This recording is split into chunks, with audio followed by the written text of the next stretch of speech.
요한복음 4장 23절에서 24절 말씀이에요.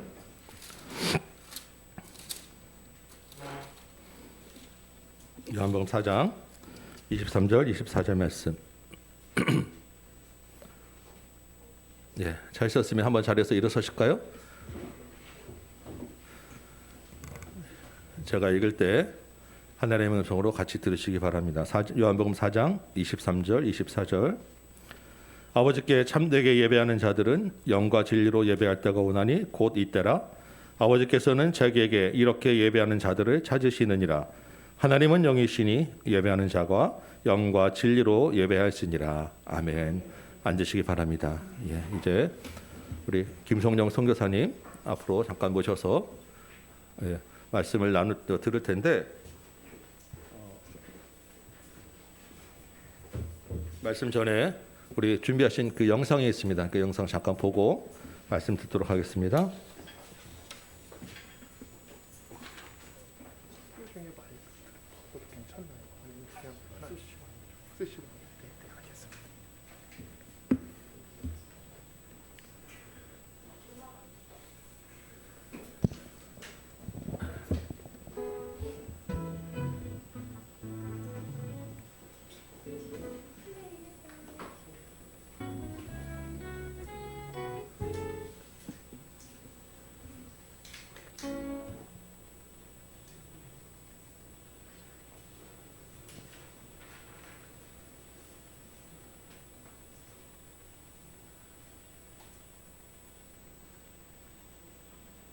거기서 슬라이드 쇼 그냥 눌러주시면 됩니다. 슬라이드 쇼.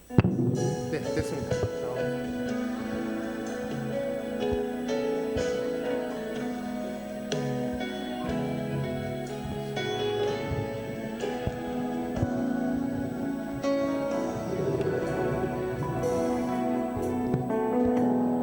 따스한 성령님 마음으로 보내 내 몸을 감싸며 주어지는 평안한 만족감을 느끼네.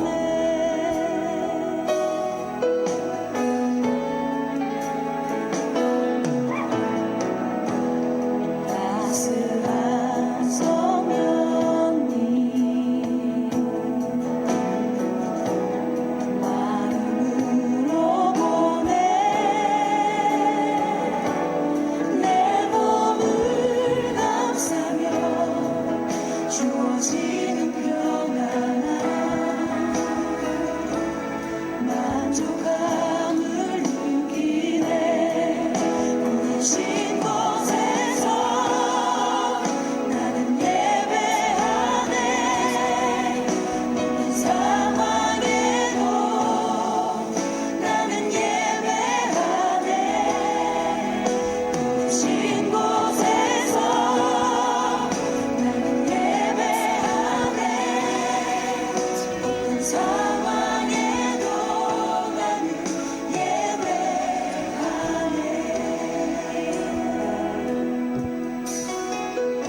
사랑과 진리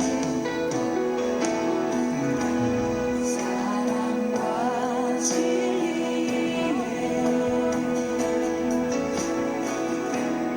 한 줄기 빛보네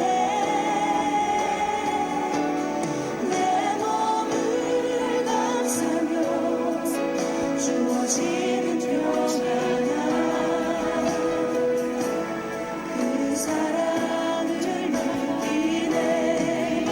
보내신 곳에서 나는 예배하네. 어떤 상황에도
네, 제가 한국에서 설교를 3년 만에 하는 거라서 태국어로 설교하는 게 요즘은 잘 못하지만 더 익숙한 것 같습니다. 안녕하세요. 저는 태국 페차부리에서 사역하는 김성용 선교사입니다.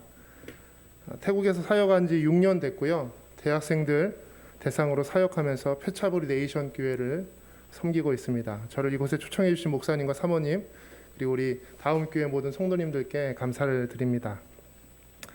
저는 2년 전에 파이디온 선교회를 통해서 그 패밀리 성경 공부를 태국에서 배웠는데요. 말씀과 또 맛있는 식사로 영육 간의 강건함을 얻은 선교사 중에 한 명입니다. 이 자리에 계신 모든 분들께 다시 한번 감사를 드립니다. 오늘은 제가 떴네요. 네. 오늘은 하나님이 찾으시는 예배자라는 말씀을 통해서 저와 이곳에 모인 모든 분들이 하나님의 음성을 듣는 시간이 되기를 바랍니다. 제가 어린 시절에 TV는 사랑은 싫고라는 TV 프로그램이 있었습니다. 최근에도 이렇게 새롭게 리메이크해서 방영을 했더라고요. 사람을 찾는 TV 프로그램인데 어떤 사람은 옛 친구를 찾기도 하고요. 어떤 사람은 옛날 스승님을 찾기도 하고 또 어떤 사람은 첫사랑을 찾기도 했습니다. 그리고 찾던 사람을 만나면 모두가 반가워하고 기뻐하는 것을 볼 수 있었습니다. 여러분 만약에 여러분들이 이 프로그램에 참여한다면 여러분 누구를 찾고 싶으십니까? 오늘 우리가 읽은 말씀에 본문 말씀에는 하나님이 찾으시는 사람에 대해서 말씀하고 계십니다. 우리 23절 말씀을 다시 한번 읽어봤으면 좋겠습니다. 아버지께 참되게 예배하는 자들은 영과 진리로 예배할 때가 오나니 곧 이때라. 아버지께서는 자기에게 이렇게 예배하는 자들을 찾으시느니라. 여러분 하나님께서 어떠한 사람을 찾고 계시다라고 성경에서 말씀하고 계십니까? 네, 다시 한번. 참되게 예배하는 자를 하나님께서 찾고 계시다. 하나님이 예배하는 자를 찾고 계시다라고 오늘 말씀에서 말씀하고 계십니다. 왜냐하면요, 하나님은 우리의 예배를 가장 기뻐하시기 때문에 그렇습니다. 시편 69편 30절에 31절 말씀은 이렇게 말씀하십니다. 내가 노래로 하나님의 이름을 찬송하며 감사함으로 하나님을 위대하시다 하리니 이것이 곧 뿔과 굽이 있는 황소를 드림보다 여호와를 더욱 기쁘시게 함이 될 것이라. 오늘 우리의 예배가, 오늘 이 자리의 예배가 하나님을 기쁘시게 하는 예배가 되시기를 축복합니다. 지금 저와 여러분들은 지금 하나님께 예배를 드리고 있습니다. 그리고 저희뿐만 아니라 지금 이 시간에 수많은 사람들이 전 세계에서 하나님을 예배하고 있을 것입니다. 그럼에도 불구하고 하나님은 왜 예배자를 찾고 계실까요? 23절 말씀을 잘 읽어보면 답이 그 안에 있습니다. 하나님은 이렇게 예배하는 자들을 찾고 계시다라고 말씀하고 계십니다. 이렇게 예배하는 자. 이 말씀은 우리의 예배가 어떠해야 하는지를 말해주고 있습니다. 오늘 말씀을 통해서 저와 여러분들이 하나님이 찾으시는 예배자가 어떠한 사람인지를 알고 더 나아가서 여러분 한 분 한 분이 하나님이 찾으시는 예배자가 되시기를 축복합니다. 요한복음 2장에 보면 예수님은 유월절을 지키시기 위해서 예루살렘으로 가셨다가 그 예루살렘과 유대 지역에서 복음을 전파하십니다. 그리고 오늘 말씀인 본문 4장에서는 다시 유대를 떠나서 고향 갈릴리로 가시기 위해서 사마리아를 지나가십니다. 유대에서 갈릴리로 가는 방법은 크게 두 가지인데 사마리아 지역을 통과하는 것과 요단강을 건너서 사마리아 지역을 우회해서 가는 방법이 있었습니다. 이 사마리아 지역은요, BC 722년에 아수르에 의해서 멸망당하고 남은 북이스라엘 사람들과 이방인들 사이에서 태어난 사람들이 모여서 살던 곳이었습니다. 그래서 유대인들은 사마리아 사람들을 무시했죠. 부정하다고 여겼습니다. 이방 사람들과 함께하는 부정하다고 여겼죠. 그래서 예수님은 오늘 그 사마리아를 통과해 가십니다. 우리 같이 3절 4절 말씀을 같이 한번 읽어볼까요? 유대를 떠나사 다시 갈릴리로 가실새 사마리아를 통과하여야 하겠는지라. 여러분, 이 말씀이 헬라어 성경에서는 통과하다라는 동사와 반드시 뭐뭐 해야 한다라는 의지를 담고 있는 데이라는 헬라어를 함께 사용하고 있습니다. 이것은 예수님께서 사마리아를 통과해 가셔야만 할 분명한 이유가 그 안에 있었다라는 것이죠. 예수님께서 사마리아에 있는 수가라 하는 동네에 도착하십니다. 그곳에는 야곱의 우물이 있었는데 그곳에서 한 여인을 만나십니다. 예수님은 이 여인의 지나온 삶과 그의 문제, 그리고 그가 필요한 것이 무엇인지 이미 모두 알고 계셨습니다. 그래서 여인은 예수님이 하나님이 보내신 선지자라고 생각했습니다. 주여, 내가 보니 선지자로소이다. 그래서 여인은 이 예수님께 질문합니다.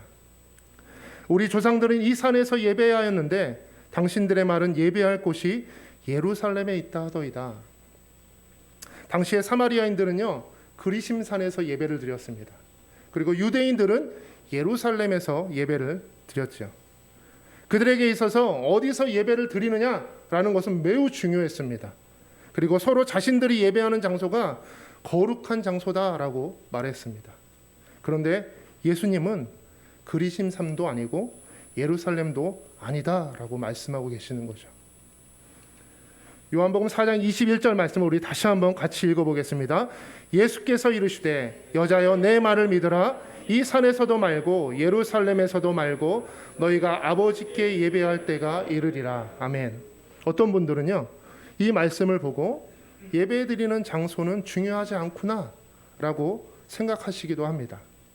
또 어떤 분들은 우리 꼭 교회 가서 예배드릴 필요가 없구나 라고 생각하는 분들도 가끔 계시는 것 같습니다.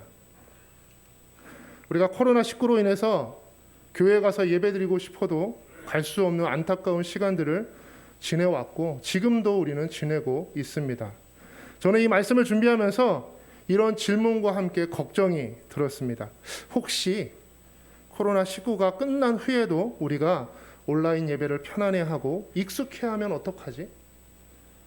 바쁘다는 이유로 오늘은 온라인 예배 드리자라고 생각하면 어떡하지? 이러한 질문과 걱정이 들었습니다. 여러분, 저는요, 온라인 예배가 온전한 예배가 아니다라고 말씀드리는 것이 절대 아닙니다. 하나님은 온라인을 통해서 가정에서 드리는 우리의 예배를 기쁘시게 받으십니다. 오늘도 온라인을 통해서 예배드리는 모든 분들을 주님의 이름으로 축복합니다. 제가 이런 고민을, 이런 걱정을 하고 있을 때 오늘 본문 23절 말씀이 저에게 해답을 주었습니다. 아버지께 참되게 예배하는 자들은 영과 진리로 예배할 때가 오나니. 옛날 개역 한글 성경은 아버지께 참으로 예배하는 자들은 신령과 진정으로 예배할 때가 오나니라고 말씀하십니다. 이 말씀을 보면서 코로나로 인해서 교회에 가지 못하고 가정에서 예배를 드릴 때 저의 모습이 비디오와 같이 이렇게 쫙 지나쳐 갔습니다. 영과 진리로 예배하고 있지 않은 저의 모습, 신령과 진정으로 예배하지 않는 저의 모습, 마음과 뜻을 다해서 예배하고 있지 않은 저의 모습이 이렇게 떠올랐어요. 저희 부모는 주한장로교회를 다니고 있는데요, 드디어 11월 7일 지난 주일에 2달 만에 교회에 가서 예배를 드릴 수 있었습니다. 그러면 안 되는데 온라인으로 예배 드릴 때와 제가 교회에 가서 예배를 드릴 때 저의 마음과 태도가, 그리고 저의 옷차림이 너무나 달랐어요. 우리 다음 교회 성도님들은 저와 다르실 거라고 생각합니다. 예배드리는 장소는 중요하지 않아.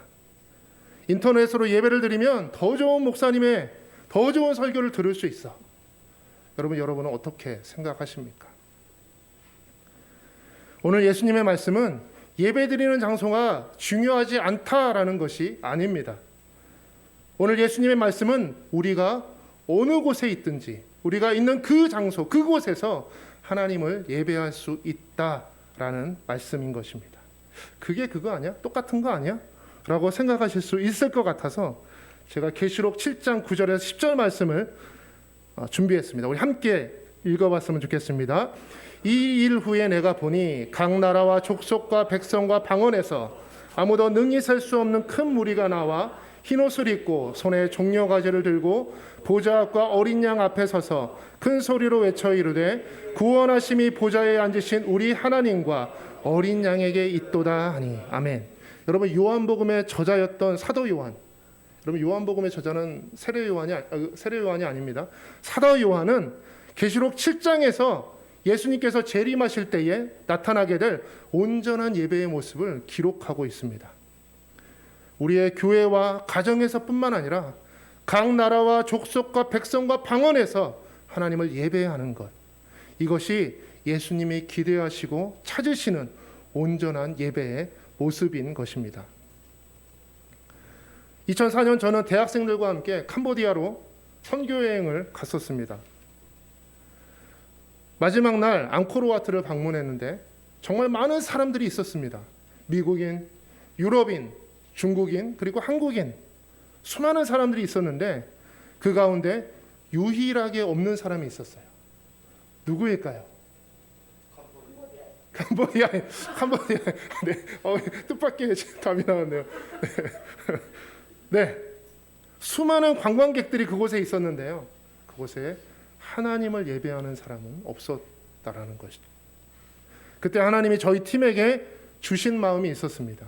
하나님이 이곳에서 우리의 예배를 받기 원하신다.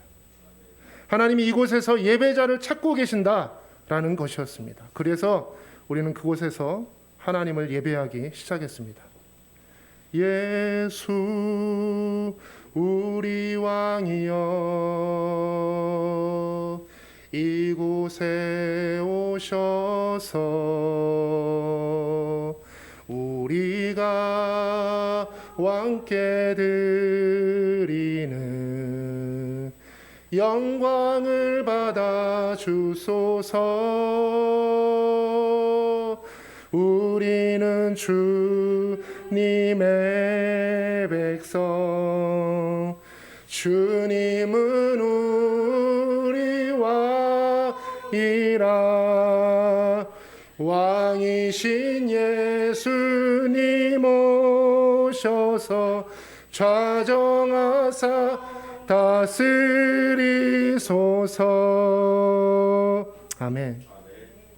제가 원래 찬양을 잘하는데 목소리가 잘 안 나오네요.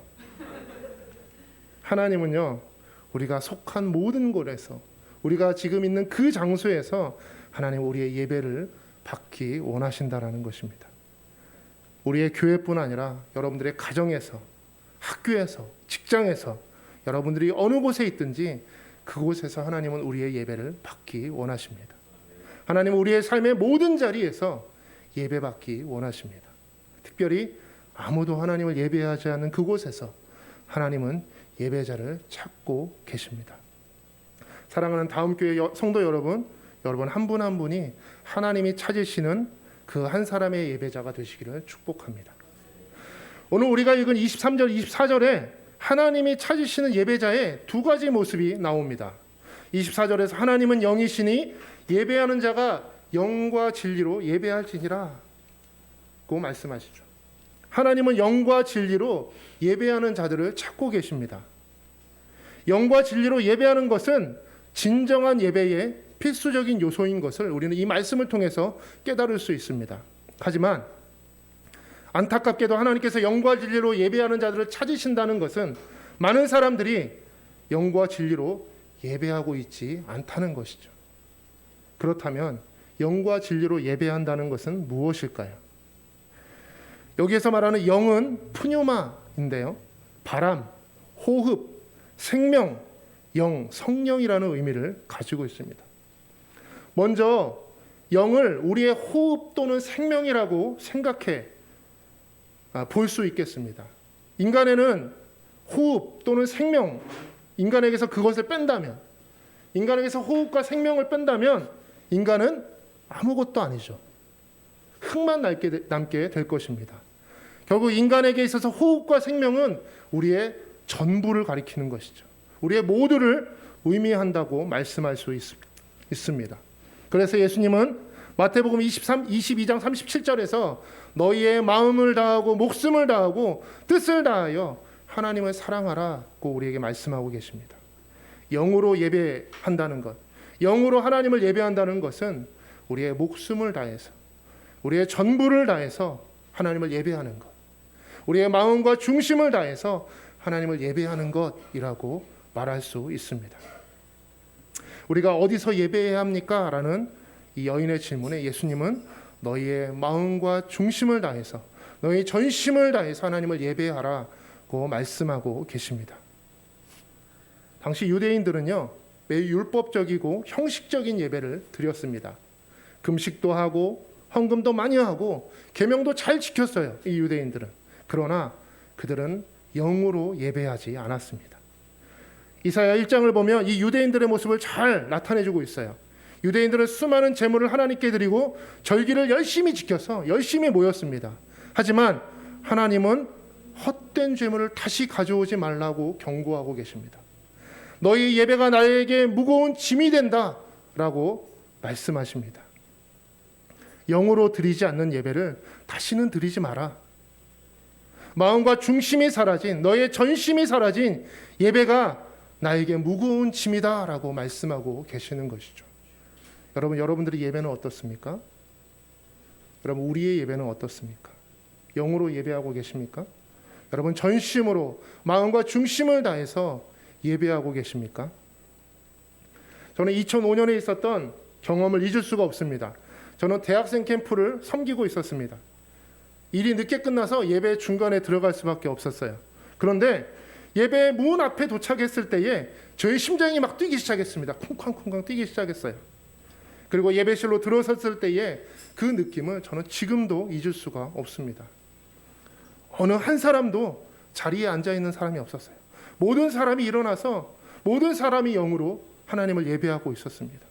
모든 사람이 마음과 중심으로 예배하고 있었습니다. 그때 저는 그곳에 성령의 충만함을 바로 알 수 있었습니다. 우리가 영으로 예배할 때 성령께서 충만하게 임재하십니다. 우리가 마음과 중심으로 예배할 때 성령께서 충만하게 임재하십니다. 할렐루야. 마치 예수님의 제자들이 모여서 마음을 다해 기도했을 때에 그곳에 성령께서 충만하게 임재하셨던 것처럼 말이죠. 영으로 예배하라라고 할 때 영은 푸뉴마, 즉 호흡과 생명, 영과 성령을 의미한다고 말씀드렸습니다. 그래서 영으로 예배한다는 또 하나의 의미는 성령으로 예배하는 것, 성령 안에서 예배하는 것이라고 말할 수 있습니다. 여러분, 그렇다면 우리가 어떻게 성령으로 예배할 수 있습니까? 우리가 어떻게 성령 안에서 예배할 수 있습니까? 우리가 영으로 예배할 때에 우리는 성령으로 예배할 수 있습니다. 우리가 마음과 중심으로 예배할 때, 우리가 전심을 다해서 하나님을 예배할 때 우리는 성령 안에서 예배하게 되는 것입니다. 저는 날마다 이런 예배를 드리고 싶습니다. 저는 날마다 성령의 충만한 인재가 있는 그런 예배를 드리고 싶습니다. 여러분도 그러시죠? 다음 교회가, 그리고 여러분 모두가 성령의 충만한 임재가 있는 그 예배를 경험하는 그런 예배의 주인공들이 되시길 축복합니다. 그렇다면 여러분, 영으로 예배하시기 바랍니다. 마음과 뜻을 다해, 생명을 다해 전심으로 예배하는 저와 여러분들이 되시기를 축복합니다. 하나님은 영과 진리로 예배하는 자를 찾고 계십니다. 그렇다면 진리로 예배한다라는 것은 무엇일까요? 성경에서 진리는 바로 예수 그리스도를 의미하고 있습니다. 요한복음 14장 6절에서 예수님은 내가 곧 길이요 진리요 생명이다 라고 말씀하고 계시죠. 우리는 예수 그리스도의 오심을 통해서 예배할 수 있게 되었습니다. 예수님이 우리에게 주신 가장 큰 선물은 우리가 영과 진리로 하나님을 예배할 수 있게 하신 것입니다. 예배가 우리에게 가장 큰 복이 되는 것도 바로 이런 까닭입니다. 예수님을 믿는 모든 그리스도인들은 이러한 특권을 소중하게 여겨야 합니다. 그리고 모든 예배 가운데 이러한 특권을 감사함으로 누려야만 합니다. 지난 주간 한 주간 여러분들의 삶이 어떠셨습니까? 어떤 분은 하나님의 기쁨이 되는 삶을 산 것 같은 그런 분도 계실 것입니다. 이런 분들은 좀 편안하게 교회에 아마 오시지 않았을까 생각을 합니다. 또 어떤 분은 나는 좀 죄를 많이 지은 것 같은데 하시는 분도 계실 수 있습니다. 이런 분들은 좀 불편한 마음으로 교회에 오셨을 것 같습니다. 하지만 여러분, 이 모든 것은 우리가 예배할 수 있는 이유와 조건이 될 수 없습니다. 우리가 예배할 수 있는 충분 조건을 우리는 단 한 가지도 가지고 있지 않습니다. 죄로 인해 죽을 수밖에 없던 우리가 하나님을 예배할 수 있는 유일한 이유는 바로 예수 그리스도 때문입니다. 우리는 오직 예수 그리스도를 통해 예배할 수 있습니다. 우리는 예배할 때마다 예수님의 십자가를 의지해서 나아가야 합니다. 예수님의 십자가에 감사함으로 나가야만 합니다. 그래서 시편 기자는 진리로 드리는 예배를 이렇게 표현하고 있습니다. 감사함으로 그의 문에 들어가며 찬송함으로 그의 궁정에 들어가서 그에게 감사하며 그의 이름을 송축할지어다. 진리로 예배한다는 것은 예수 그리스도께서 열어놓으신 그 예배로 감사함으로 나아가는 것입니다. 그리고 우리는 그 예배 속에서 예수님이 열어놓으신 그 예배 가운데서 또다시 예수님의 십자가를 경험하게 됩니다. 우리는 그 예배 속에서 또다시 복음을 경험하게 됩니다. 여러분은 예수님의 십자가를 경험했던 그때를 기억하십니까? 처음 복음을 경험했던 여러분 그때를 기억하십니까? 그때의 감격과 그때의 그 경험들이 여러분 마음속에 지금도 여전히 기억나고 계십니까? 사도 바울은요, 이 복음에 대해서 아주 중요한 것을 우리에게 가르쳐 줍니다. 로마서 1장 15절은 이렇게 말씀하십니다. 그러므로 나는 할 수 있는 대로 로마에 있는 너희에게도 복음 전하기를 원한다 라고 말하고 계시는 거죠. 여러분, 사도 바울은 믿지 않는 사람이 아니라 로마의 교회에 있는 성도들에게 복음을 전하기 원한다라고 말합니다. 이것은 무엇을 의미하는 것일까요? 이미 구원받았기 때문에, 나는 이미 예수님을 믿고 있기 때문에 우리에게 복음이 필요 없는 것이 아니라는 것이죠. 여전히 우리는 복음이 필요하고 여전히 우리는 예수 그리스도의 십자가가 필요하다라는 것입니다. 여전히 저와 여러분은 복음을 경험해야 하고 여전히 저와 여러분들은 예수 그리스도의 십자가를 경험해야 합니다. 어디서요? 예수 그리스도께서 열어놓으신 예배 속에서. 여러분 그 복음을 경험하고 계십니까? 여러분 예수 그리스도의 십자가를 경험하고 계십니까? 진리로 예배한다는 것은 예수 그리스도를 통해서 감사함으로 예배에 나아가는 것입니다. 그리고 그 예배 속에서 다시 한번 복음을 경험하고 예수 그리스도의 십자가를 경험하는 것입니다. 오늘도 예수 그리스도를 통해서 감사함으로 오늘 예배 가운데 나가시는 우리 모두가 되기를 축복합니다. 그리고 그 예배 속에서 다시 한번 복음을 경험하고 다시 한번 예수 그리스도의 십자가를 경험하는 저와 여러분들이 되시길 축복합니다. 이것이 진리로 예배하는 사람, 이것이 하나님이 찾으시는 예배자다라고 우리에게 말씀하고 계시는 것입니다. 제가 굉장히 좋아하는 선교에 대한 정의가 있습니다. 존 파이퍼 목사님은 그분의 책 열방을 향해 가라라는 책에서 예배가 없는 곳에 예배를 세우기 위한 활동이 선교다라고 말합니다. 저희 부부는 이 말씀을 마음에 품고 6년 전에 태국으로 나갔습니다. 태국의 동북쪽에 있는 콩켄이라는 지역에서 그곳에 있는 대학생도 함께 먹고 마시고 하나님을 예배하면서 4년의 시간들을 지냈습니다. 그리고 새로운 지역을 개척해야 될 결단을 하고 기도할 때에 하나님이 처음과 동일한 마음을 저희 부부에게 주셨어요. 아무도 예배하지 않는 곳에서 하나님을 예배하는 예배자가 되자. 그래서 저희 부부는 저희가 속해 있는 선교단체인 YM이 없는 지역, YM이 들어가지 않은 지역을 찾아서 지금의 페차부리로 이동하게 되었습니다. 그리고 1년 후 많은 교회들이 있는 시내를 떠나서 교회가 없는 페차부리 끝지역인 신라빠권 대학 옆으로 다시 한번 우리는 이사하게 되었습니다. 그곳에 가서 저희 부부는 1년 정도를 대학에 들어가 단둘이 하나님을 예배하고 찬양했습니다. 이 설교를 준비하면서 정말 잘했다.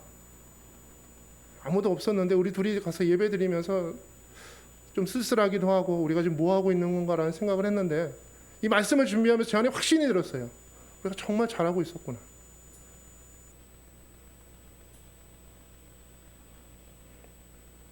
우리가 하나님의 부르심을 따라서 잘 살아가고 있었구나.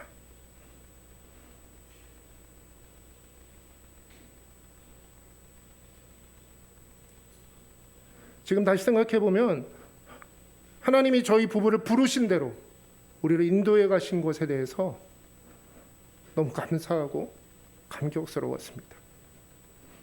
예배가 없는 곳에 예배를 세우기 위한 활동이 선교다. 여러분, 그렇다면 선교사는 어떤 사람일까요? 선교사는 예배가 없는 곳에 예배를 세우는 사람이 바로 선교사입니다. 여러분, 혹시 여러분들의 가정에, 여러분들의 일터에, 여러분들의 학교에 여러분 예배가 없는 곳이 있지 않으십니까?